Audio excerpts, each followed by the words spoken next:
2020년 9월 6일 서울교회 설교입니다. 오늘은 소명설교 제54번 예수시대의 예언자들입니다. 서기 1세기 유대는 비교적 자유로운 분위기였습니다.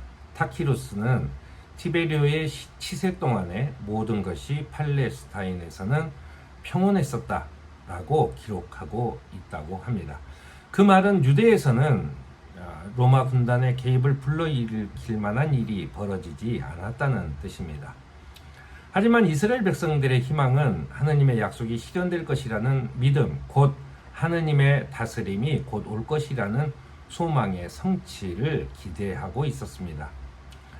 주 1세기 예수님이 활동하던 이 시기에 다양한 종류의 예언자들이 있었는데 이를 분류한 로버트 웹은 보통 세 가지 기본적인 유형의 예언자들이 있다고 말합니다.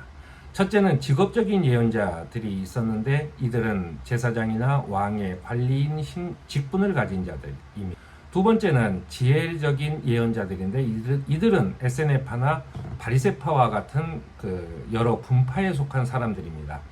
이들은 임박한 파국에 대한 경고를 선포합니다.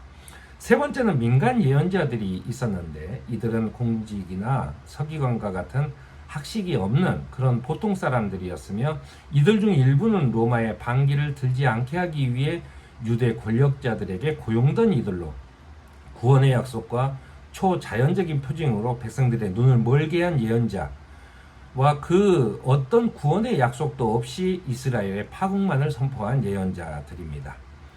이들이 올바르지 못했던 예언자인 이유는 자신들에게 속한 왕가를 옹호하는 예언자였고 식민지 유대의 권력을 대변하는 예언자였고 자기 분파의 지분을 확대하기 위한 예언자와 백성들을 혼란에 빠뜨려 자신의 이익을 탐하기 위해 종말만을 강조하던 예언자들이었기 때문입니다.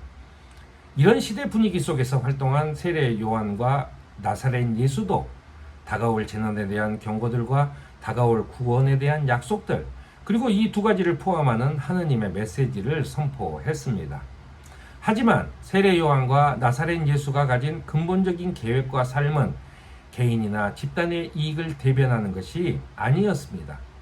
예수님은 하느님의 뜻을 완전히 이해하고 있었기에 백성들에게 겁을 주거나 선동하지 않고 백성들이 이해할 수 있는 방식으로 쉽게 가르쳤습니다. 그리고 하느님으로부터 오는 희망을 선포했으며 자신의 소명을 완성하기 위해 자신의 뜻이 아니라 하느님의 뜻에 따르는 삶을 보여주었던 예언자이셨습니다.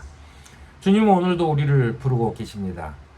예수님의 부름에 응답했던 사람들은 자신의 삶이 송두리째 바뀌게 되고 주님의 뜻에 귀를 기울이며 인생의 방향을 하느님에게로 향했습니다. 오늘도 주님의 부르심에 응답하여 소명을 가진 예언자 정신으로 살아가는 저와 여러분이 됩시다.